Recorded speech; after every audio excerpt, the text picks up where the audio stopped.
from the subject of facing our pride and our weakness. And coming to you briefly, 2 Kings 5th chapter. Naaman was commander of the army of the king of Aram. He was honored by his master, and he had much respect. I'm coming from the Living Bible. Not living, but everyday Bible. He was honored by his master, and he had much respect because the Lord used him to give victory to Aram. He was a mighty and brave man, but he had a skin disease. Second verse, and the second sentence. This little girl said her name was wife. She said to her mistress, third verse, I wish my master would meet the prophet who lives in Samaria. He would cure him of his disease. Naaman went to the king and told him what the girl from Israel had said.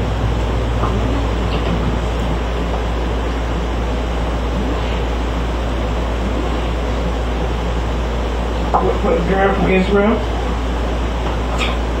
had said. The king of Aram said, go ahead and I will send a letter to the king of Israel. So Naaman left and took with him about 750 pounds of silver, as well as 150 pounds of gold, and 10 changes of clothes. He brought the letter to the king of Israel, which read, I am sending my servant Naaman to you so he can heal him of his skin disease. When the king of Israel read the letter, he tore his clothes to show how upset he was. He said, I am not God.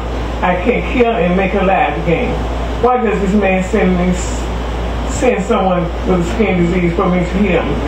You can see the king of Aram is trying to start trouble with me.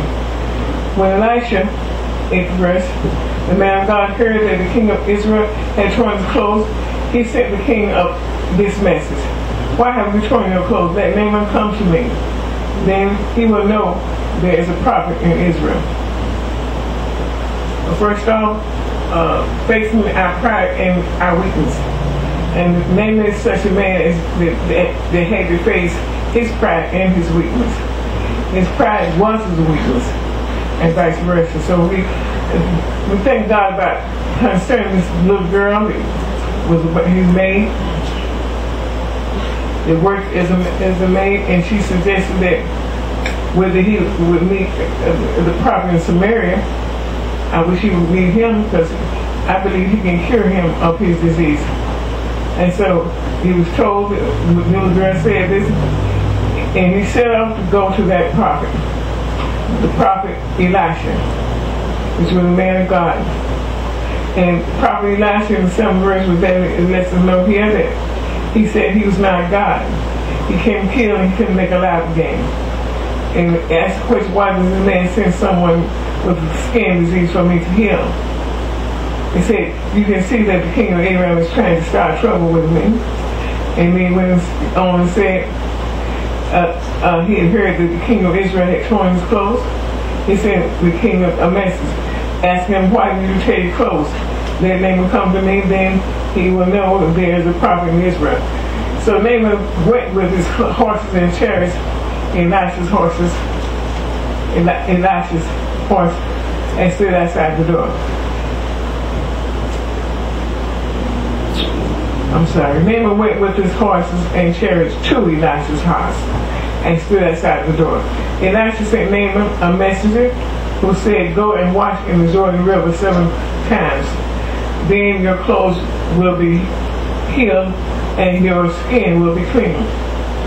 Now, verse, Naaman became angry and left. Okay, this is where his anger came in also concerning his pride. Elisha had sent him a message telling him to go wash in the Jordan River 7 times, and then his skin would be healed. Naaman became very angry, and he left, saying that I thought Elijah would surely come out and stand before me and call on the name of the Lord his God. This is what pride said to him. I thought he would wave his hand over me, over the place, and heal the disease. 12 verse, the Abana and the Pharpar, the rivers of Damascus, are better than all the waters of Israel. Why can't I wash in them? Another proper statement. Why can't I wash in them and become clean? So Naaman went away very angry. Again, says, this is where pride came in. His weakness was his pride, and his pride was his weakness. Because he wanted to be treated special.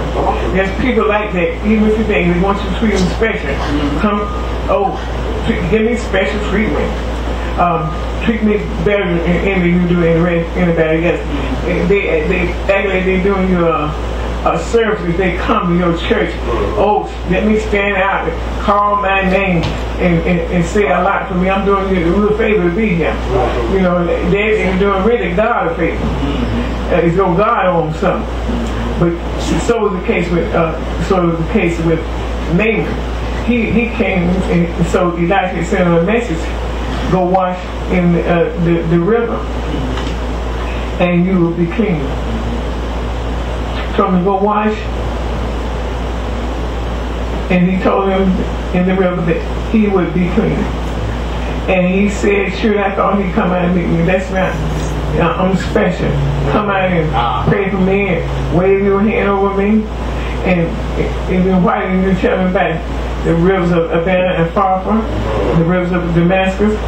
Those rivers are better than all the others. Better than all the other waters of Israel. Why can't I wash in them? Become clean. Why I got to wash in over nasty river? So Naaman went away very angry. He says, and Naaman's servants came there and said to him, my father, if the prophet had told you to do some great thing when you've done it, in other words, what gives it to make? Don't you want to be clean? They told you a great thing when you've done it. Doesn't it make more sense to wash it? Doesn't it make more sense just to do it? After all, he only told you wash and you will be clean. In other words, what's the deal? What's the big deal? He told you just go wash and you'll be clean. So why can't you just do what people say? Just go do it. And so some people like I don't think there's no one in here like that, but there's some people that is that way. Believe it or not. All you gotta do is just go do it. If you want to be cured from a disease that person has had over a certain amount of years or something, and they can't just do the man of God or woman of God tell them to do, they got a problem.